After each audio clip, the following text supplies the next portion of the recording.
Asa wewe mwanangu watu wanafuta bangi wengine wanaenda kuibia mpaka wazazi wao. Au yeye mnakutana. Wewe ni muulize.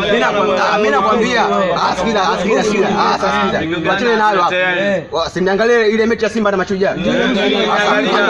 Angalieni mwanangu ile timu kubwa jinsi ilivyobeba. Yaani timu inabeba kabisa. Au yeye mjangalia mpira. Wewe unakoja angalia vizuri. Shika. Ile wanangu. Fresh yani mmetu. Wakati pressure wanangu. Sema mwanangu mimi kimbembe wanangu. Yaani mimi mbea. Oh my god. Sera ila mbea. Haka kametoka. Hebu kaangalieni kapo. Kametoka na nakufahamu kangekuepo mimi ningekuwa nakaba. Ila sio kukaba kama sera. Yaani ningekuwa nakaba na ficha maneno. Sasa unajua wanangu mimi nilikuepo. Naingia maijobu. Maijobu yani kwa Kiingereza, maijobu yani kwa Kiswahili. Unaelewa? Ya kazini. Shemeji kanifuata mwanangu. Unaelewa? Chuchu la muba.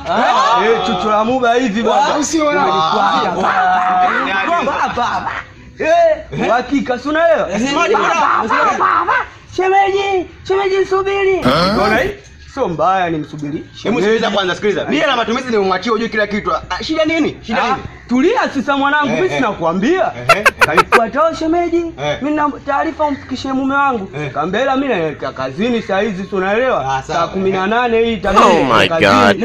Akaniambia mimi nakuomba hata dakika 2 mfikishie wewe si rafiki yako. Nikamwambia kwa vile mimi sina kaba, nikamwambia nipe mama.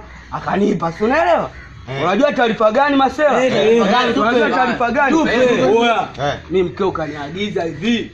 Ile sufuria la maharage akombe au utakuja kwa wewe.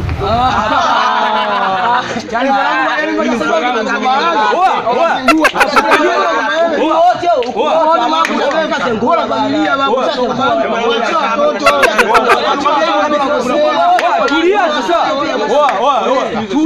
Tuli. Kuna nyingine hiyo kubwa mwanangu. Hiyo kubwa mwanangu. Akakaa wewe kaangalieni kwanza. Akapo baba. Akapo mimi kimbembe.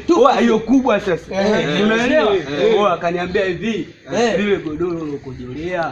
Mbona hujalitoa baba? Mimi naelekea zangu.